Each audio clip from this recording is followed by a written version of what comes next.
Tonight on Greater Boston, former Massachusetts Senator and U.S. Secretary of State, now Special Presidential Envoy for Climate, John Kerry joins me on the heels of the latest UN Convention on Climate Change, better known as COP27, just concluded last month in Egypt. When the Secretary last joined us just over a year ago, mid-COP26, he was hopeful. We're making actually remarkable progress. Countries are at the table that have ignored this for some time. We have an incredible commitment. And from that gathering, nearly 200 nations agreed to initiatives that, if fully implemented, were estimated to limit global warming to 1.8 degrees Celsius by 2050. Since then, more than 30 of those nations have strengthened their targets even further. COP27 brought about a much heralded loss and damage fund for the countries hit hardest by climate disasters. And the U.S. Congress came through on this prophetic comment the Secretary made right here about climate action on Capitol Hill. I believe the president's going to get this legislation through. I don't know when the moment will be, but I believe that Congress will, pass this at some point in time, and the president will get it, and the world will see it. And he did, and they did. Special Presidential Envoy for Climate, John Kerry, joins me now. Secretary, belated happy birthday. It's great to see you. Thank you, Jen. It's wonderful to see you. Glad to be with you. Pleasure. And as I said earlier to you, glad you're continuing on your radio show. You're kind to say that, Senator. You're welcome anytime. So last year I spoke to you and Dr. Vanessa Curry from COP26. COP27 is over. What makes you feel most hopeful coming out of the meetings in Egypt, Secretary? Well, it's difficult now because, unfortunately, countries are not following through as promised in Glasgow. And some fell short of doing what Glasgow called on them to do, which is to raise their ambition according to the Paris Agreement. So unfortunately, we have a large segment of the world that has signed up to keep to specific programs that will keep 1.5 degrees as the limit of our warming, but not enough countries are following through on what they promised to do in Glasgow, let alone in Sharm el-Sheikh. So we're on a track right now that could lead us to 2.5 degrees of warming or more. And that's obviously catastrophic. So we have a huge turnaround that we still need to accomplish, which is the very rapid deployment of renewables, the reduction of emissions, and providing the finance for countries that don't have the ability to make this deployment to engage. I want to talk about that financing in a minute, but based upon your earliest comments, it seems like what you're describing is what is needed is pipe dream stuff, Secretary, no? No, it's actually not pipe dream stuff at all. The IEA, the International Energy Agency, tells us that if we simply deployed renewables that we have today, we have the technology to be able to meet our 2030 goals. And the 2030 goals are basically a minimum of a 45% global reduction in emissions. We could achieve that, but not enough countries are even deploying the available technology. So I'm trying very hard to figure out exactly how you characterize it, but it's a fundamental human syndrome of avoidance. There's some make-believe, and there's some ostrich policy. Just put your head in the sand and pretend nothing's going to happen to you. So, but the reason I think there really is hope lies in the fact that we do have the ability to be able to do this. I think Mother Nature is sending us a stronger and stronger message every single year. We now have knowledge about what's happening in the Arctic and Antarctic, where it was 70 degrees and 100 degrees Fahrenheit above normal this past summer. So we're really looking at some very stark input that ought to motivate people to move. But what's exciting is there's amazing progress being made in technology. And I'm not somebody who sits back and says, oh boy, technology is going to save us from ourselves. Not necessarily, but we are making remarkable progress on solar, on wind, on turbines, on battery storage, on carbon capture, on green hydrogen. And just the other day, I mean, it's a 25-year, 30-year away result, but what happened with fusion at least proves the concept and opens the door to more exploration. So, there are countries that are doing enormous effort right now. Germany, for instance. Germany is moving towards 80% of its entire power sector is going to be produced from renewables. That's remarkable for a very heavily industrialized country to be able to move that rapidly, but they're doing it obviously because of President Putin and Russia and the gas situation and the war in Ukraine. So Ukraine has actually accelerated some efforts to get off of fossil fuel and move to renewables in Europe and other parts of the world. Can we return for a second to you didn't call them this, but the holdouts and the stragglers, whatever you want to call them. I operate under the assumption, I'm not a diplomat like you are, that none of these leaders are dumb enough to think this is not a problem. So are they making a calculation that the world won't burn during their tenure and they'll leave it to the next guy or woman? What is the thinking? I mean, you sit in rooms privately with these people. What are they thinking? Well, some of them, there are people in different situations. Yes, some of them are thinking exactly what you just described, but others are thinking and saying to themselves, well, wait a minute, we didn't create this problem. We may be emitting now because we developed later in life than the United States and the West, but we deserve a little bit of, quote, carbon space here. You guys who've been burning it for 150 years and have the technology and have the money ought to make a greater effort to reduce your emissions and give us a break while we're developing and gaining the capacity to be able to catch up to you. I could name a number of countries that have that philosophy about where we are. We also have a country like China, which is 30% of all the emissions in the world, which is highly dependent on coal, but also has 1.4 billion people where a regime is intent on keeping those people employed and under the circumstances as happy as they can be. And the results are that you have a commitment to coal simply to continue their economy in its current level, and they'll do whatever's necessary down the road when that time comes. There are other people who don't completely accept the damage predictions. I mean, you've got sort of, as I said, people who just put their head in the sand and continue on. They're just a mixture of motivations here. Jim, I've talked to Republican senators and asked them why they're not moving. And they say, well, our colleagues just don't believe it's that urgent. Or they think that we can make up for this. We can adapt down the road. Now, for the United States, which is the world's largest and richest economy, we can do a lot of adapting. But there's some things you can't adapt to very easily, like 3 meters of sea level rise if the Arctic ice sheet melts completely and so forth. So people are really running extraordinary risks here. And the tragedy of it, Jim, is that there really is a better, brighter, healthier, safer, cleaner outlook on the other side of doing the things that we need to do. And there also is a very bright side to our economic development. It is a better job creator and bigger employer to move rapidly into this transition to a new energy economy than it is to not do anything and pay the price for all of the damages that will be done. And it's much harder to reduce the emissions later on rather than to do it now in a steady basis rather than some steep curve that we can't even meet. Speaking of damages, you mentioned this a minute ago. The initial reports I read out of COP27 celebrated the commitment to these poorer countries. But from afar, it seemed to me to be illusory. My understanding is nobody was defined. There were no names attached to who would be donating to a fund, no names attached who would be the recipients. And correct me if I'm wrong, Secretary, but wasn't there a comparable thing out of, I think it was Copenhagen, a decade or more ago, and that $100 billion commitment has not been met even over the past decade? So if all that's the case, why should we believe this strategic and I think moral responsibility to these countries is going to be met? That is the question. You just hit the nail on the head. That's why you're good at this. The fact is that the $100 billion has never been fully provided.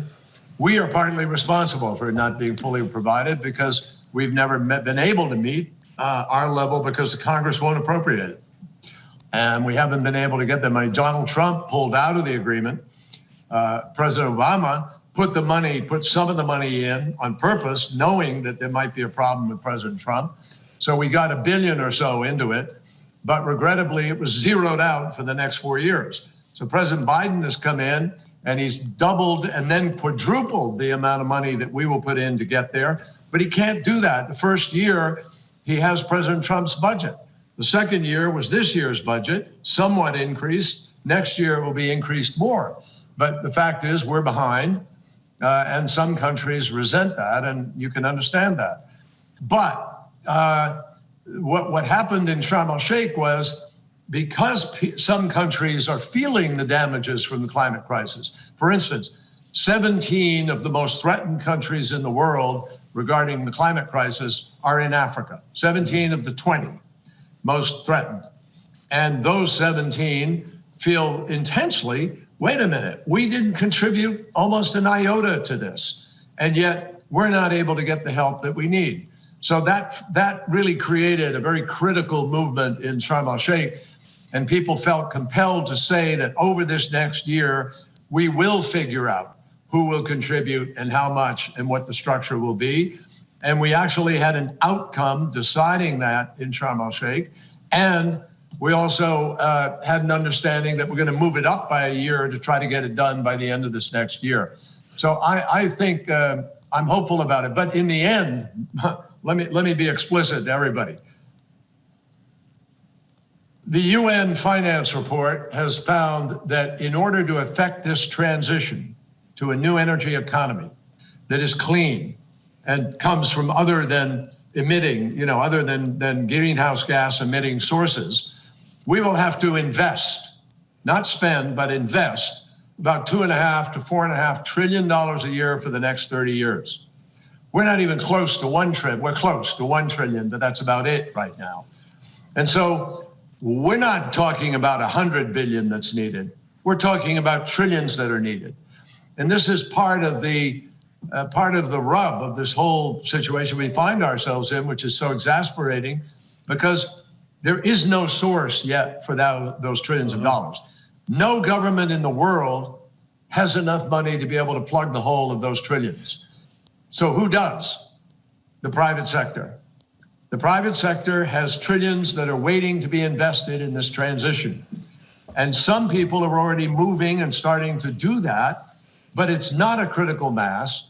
It's not happening at the level that will affect this transition. And unfortunately, we need concessionary funding to help de-risk the deals sufficiently that private sector capital will put itself at risk and go into these investments.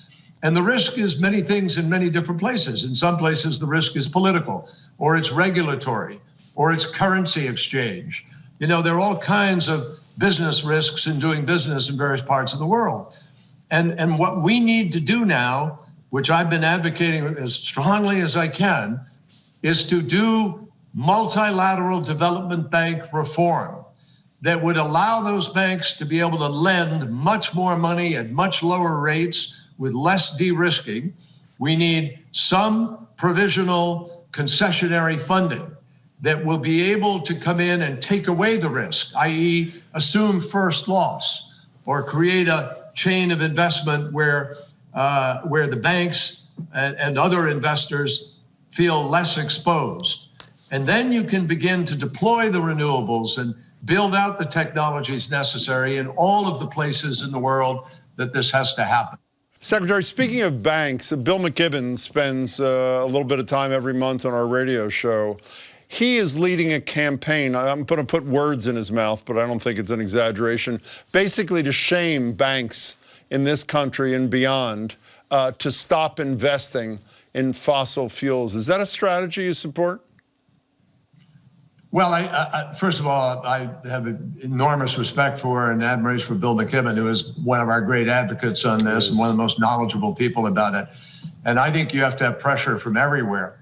And Bill is certainly providing that pressure with respect to financial institutions.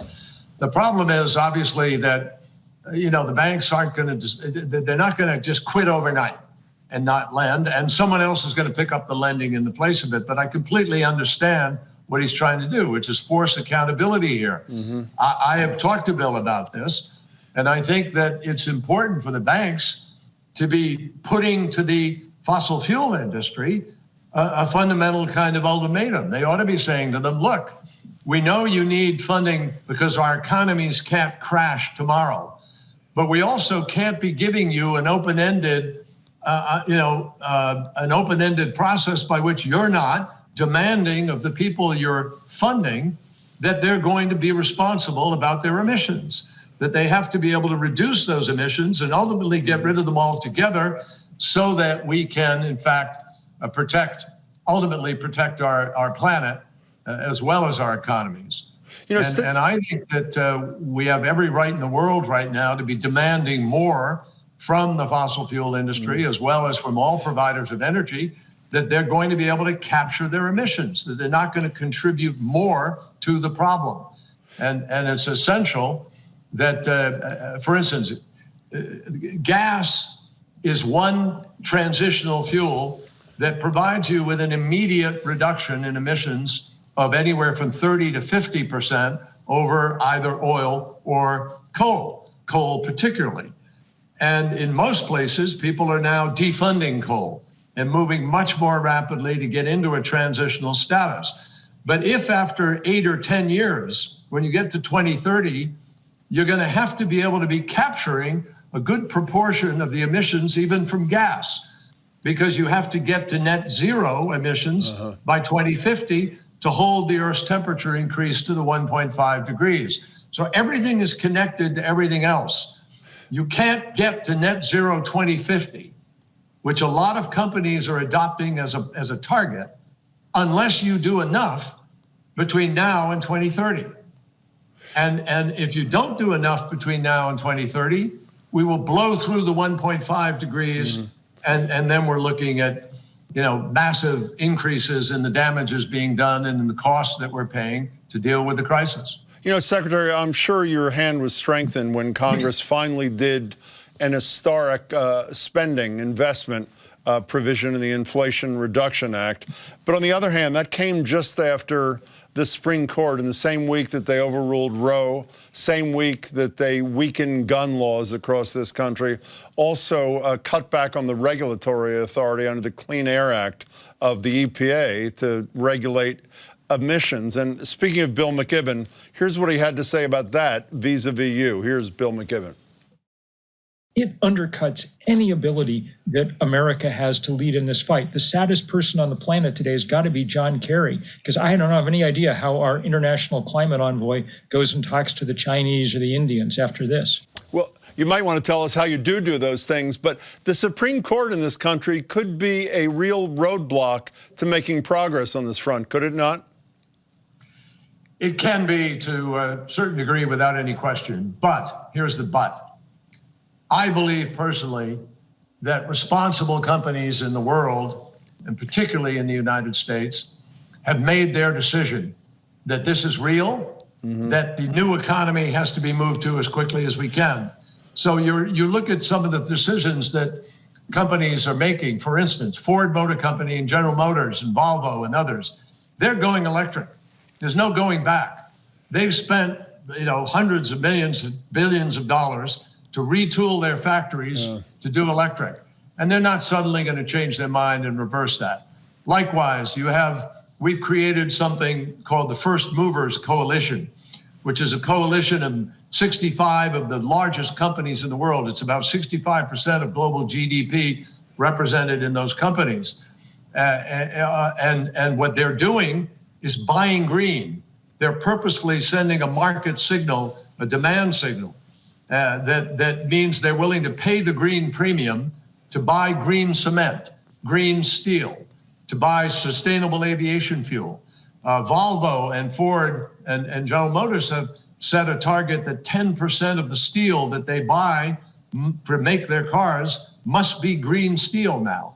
So that's sending a very powerful message to the marketplace. And you have Apple and Microsoft and Google and Alphabet, all these big companies, FedEx, Boeing, United Airlines, Delta. A lot of people have joined in this fight. And they're ahead of the politicians, frankly, with respect to their commitment to try to transition as rapidly as possible. I don't want to break this positive mood for a second. One other thing we haven't talked about, I'm assuming that the defeat of Bolsonaro, the deforester-in-chief by Lula, I'm assuming is a huge development vis-a-vis the Amazon and its trickle-out effect on the world, yes? It's a very big step, yes, indeed. I met with President-elect Lula in Sharm el-Sheikh. He is very much forward-leaning and wants to renew some of the efforts he was making and even do more. I had a meeting this morning because we are co-chairing with our friends from Ghana, a climate and forest leadership partnership, where we are going to be bringing people around the world. We have about 30 countries that are engaged now in efforts to end deforestation. We're going to put very aggressive efforts into play that will begin to implement this. Indonesia has just joined in a partnership with us and with Germany and a few others to reduce their deforestation as well as to reduce their coal use and to set a specific goal for the deployment of renewables, both wind and solar, and raise their target to above 43% of what we talked earlier. So countries are moving, people are coming on board. It's just not happening big enough, fast enough. And that's what we have to accelerate. But believe me, Bill was 100% on target. It didn't help us to have that decision. Number one, it didn't help us also not to be able to get the Inflation Reduction Act passed. Now that it is passed, the United States has as high a level of credibility as any country in the world in terms of what we are doing and how we're leading to try to affect this transition. Can we spend a minute on another thing that you were in the center of, the Iran nuclear deal, which obviously you negotiated and obviously President Trump backed out of? There's a lot of debate that I've read about, Secretary Kerry, about whether or not now is the time for the United States to re-engage. The protesters on the streets of Iran, one of their central messages is the government of their country is an illegitimate government. How do we split that baby? What should we be doing vis-a-vis an attempt to reinvigorate that deal? Well, you know, there are others working on that now. I'm very proud of that deal. I think it was the strongest nuclear agreement ever reached, frankly. Iran could have never developed without our knowing it. The enriched uranium necessary to create a bomb. The delay time in their trying to make a bomb, if they broke out of the agreement, was more than a year. Now it's down to a matter of weeks. It's a more dangerous world. One of the, I think, greatest foreign policy missteps, reckless and unbased in fact, was President Trump pulling out of that agreement because we'd taken a nuclear weapon potential and put it in a place where it was contained, and now it's not. And the world is more dangerous as a result of that. We had television cameras and production facilities. We had 130 different additional people on the ground checking every single day, every potential outlet for renewable, for uranium enrichment or otherwise. We had taken their existing centrifuges, which you use to enrich uranium, and they had to go back to the earliest generation, the worst ones they had. I mean, that was a deal that was enforceable way out into the future, and a mythology attached to some of the people who just opposed it on principle because, frankly, they just wanted to have a different approach to the regime. But I believe we had an opportunity, and everything that was predicted. When President Rouhani said, I don't trust the West, but I'll let you negotiate this agreement, and they had bitter debates within Iran. Who was most opposed to this agreement being done? The IRGC, the Republican Guard, the most dangerous people in Iran, did not want this deal. What does that tell you? And if you went to Israel, the Israeli highest officials of the Israeli security establishment did want this deal and thought it was working. So what do we do now, though, Secretary? What do we do now in light of the protests in the streets? Quickly, if you can. Now we have to respect what the people of Iran are fighting for. We have to stand on our principles and our values. They just hung a 23-year-old young man yesterday for demonstrating. They're trying to intimidate people as they have before. And I think the world needs to show its solidarity with people who simply want to be free and respected and live a better life in their country where they're not being sanctioned by the world because of a regime. We only have a minute left. Are you stepping down, Secretary? I have not made any decisions yet in time. I decided when I accepted the job with President Biden, I said I'd be willing to come down for a year. I've been here for 2. My plans are to continue to work, but I'm clearly, at some point in time, this comes to a close. Are you choosing your words as carefully as you sound like you are, Secretary? Meaning, I'm just being honest about, not knowing what the future is going to hold completely a year and a half or a year from now or even a few months from now. But I know that I'm doing this job and I haven't offered a resignation. I haven't talked to anybody about that or anything else. I have no plans other than to do the job right now. Speaking of words, by the way, I want you to know, reckless and unbased in fact are the 2 kindest things anyone's ever said on the show about Donald Trump, Mr. Secretary. I want you to know that. Well, I want a few people that might not listen to be able to. Secretary Kerry, I can't thank you enough for your time and your work. Good luck, and thanks for being here. Great to be with you. Thank you, Jim, and best to you. Take care. That's it for tonight. I'll be back tomorrow for one final time, hosting Greater Boston with a look ahead at the year to come and a brief look back as well. Thank you for watching, and please don't forget Ukraine.